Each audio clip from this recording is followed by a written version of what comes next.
Hi all and welcome to my channel where everything revolves around being filmy. This is the second review that I'm bringing for you guys, and it's based on another Netflix artwork. So let's get started. Today I will be reviewing Ray, which is a Hindi language, almost Hinglish you can say, because a lot of it is in English as well. So a Hinglish entertainer brought to you guys, and it stars one of the most amazing actors in the Indian cinema. And the most interesting part is these 4 short films are, first of all, nothing related to each other, but they all have something in common. They are based on 4 short stories that were made by the most celebrated director of Indian cinema, a director who was way ahead of his time, Satyajit Ray, or as the Bengalis would like to call him, Satyajit Ray. So these 4 stories are based on his work. First, we begin with the short film Forget Me Not, which stars our very own Guddu Bhaiya from Mirzapur. If you've seen the show on Amazon Prime, Mirzapur 1 and 2, then you know who I'm talking about. It's Ali Fazal. He plays the role of Ipsit Ramanayar, who is an absolute genius. His whole life is converted into digital numbers, and that's how he remembers memories, because he's a genius in numbers. And he has a memory of a computer. He never forgets any date, anything at all.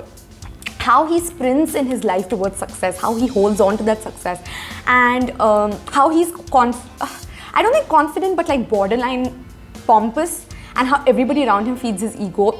The whole show is based on his character, basically. It was a very gripping story, by the way, like extremely gripping. And why? Because the synopsis I gave you doesn't sound very gripping. The fun part is that he forgets an entire week of his life, which everybody else claims to remember.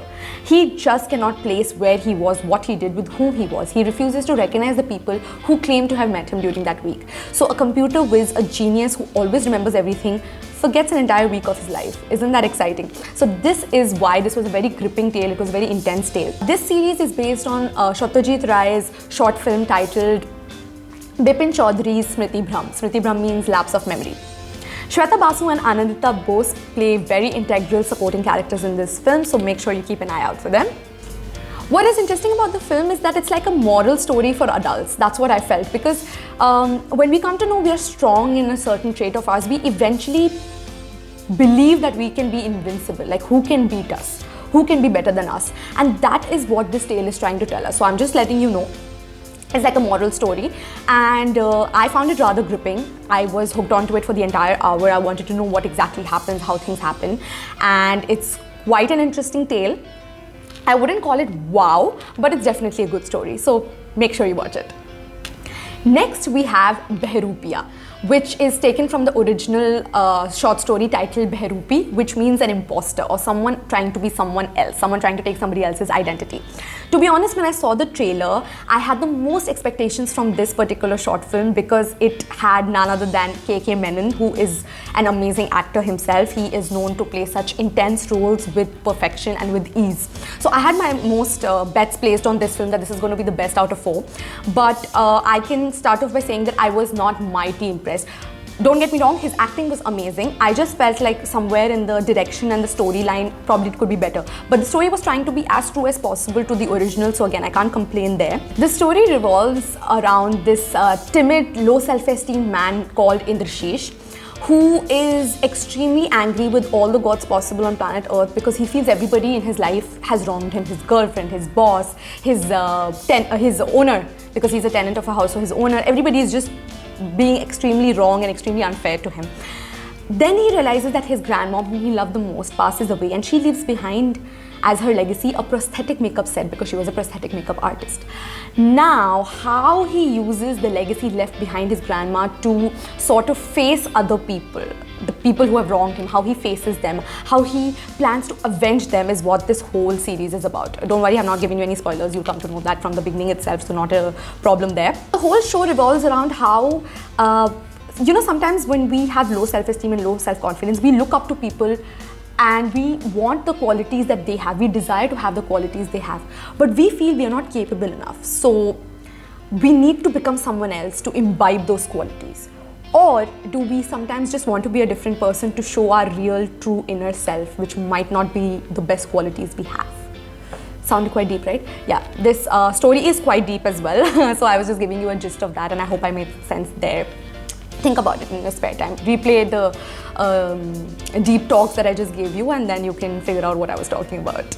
Personally, I understood the thought, the rationale, and what the story was trying to convey. I really did. But I was not very impressed with the way it was portrayed. I think it could have done a lot better. The third film is titled Hungama, Kyun Hai Barpa, which is based on the original Barin Bhaumikar's Byaram. It stars our very favorite OG family man, Manoj Bajpayee. So again, I had a lot of expectations from this film. This particular film had a lot of elements of comedy, so I saw myself enjoying a few giggles here and there, but that was also kudos to the supporting staff, which was Raghubir Yadav as well as Gajraj Rao. And Gajraj Rao is from Badhai Ho, the father in Badhai Ho, from that fame. Here we see Musafir Ali, played by Bajpayee, who is an Urdu poet, a shair, and he's a ghazal singer. So he's traveling from Bhopal back to Delhi. And in his berth, he's accompanied by this man called Aslam Beg, who happens to be an ex-wrestler.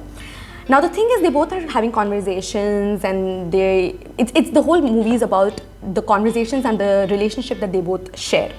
The thing is, 10 years back, Musafir Ali was just trying to make it in the business of art and music, and how he had actually wronged Aslam Beg. So in the current times, when he shifted to the current times, Beg refuses to recognize him because Beg can't remember what Ali had done. But Ali is guilt-ridden because he had done something really horrible to him.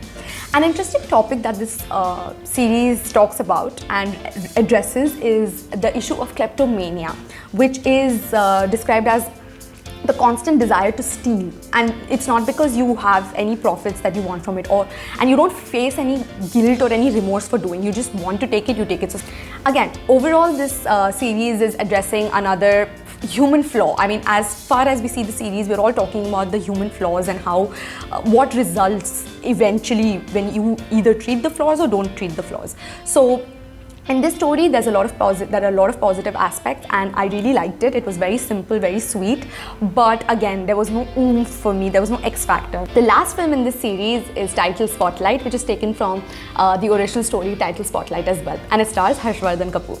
This short film is about a huge Bollywood star called Vikram Arora, played by Kapoor himself, and he has everything on this planet. He has the fame, the money, the popularity, and that's because of his one look, one statement look that he carries across in every film possible. Yet, Vikram Arora is not happy creatively with his work. He's getting everything, yet that creative satisfaction is what is missing from his life. Chandan Roy Sanyal plays a very integral role in this short film. He plays the role of Vikram Arora's manager and how he has to deal with everything under the sun. From all the nakhras and all the nataks of a mega star to making sure to save his ass at the right times, that's all he does. What is interesting in this particular film to watch is how, despite having everything, like Vikram Arora, like I said, he's a superstar, he has everything, how insecure and threatened he feels when a sort of, you can say, a religious leader called Didi, very fondly by her followers, she's called Didi, she enters the same hotel he's residing in. And how all the attention slowly, gradually, actually not even slowly, gradually, immediately transfers to Didi because she's a religious leader, and how everyone literally prays to her. They clean her feet and they drink the water, and everything that is blessed by her is of extreme importance. He's an absolute non-believer, and he feels it's ridiculous how, you know, he as a Bollywood superstar is completely disregarded as soon as a form of deity enters, and he's not able to wrap his head around that fact. So how his insecurities kind of keep coming around, and how, for example, there's a small episode where he refuses to audition for any roles. Okay, he doesn't want to, but after he feels so threatened with Didi's presence, he starts auditioning for things he never even wanted to do. So that's the change we see in him. Again, what is interesting in this film is another aspect of being a human being, which is that our insecurities will always come out in various ways. It just needs to be triggered.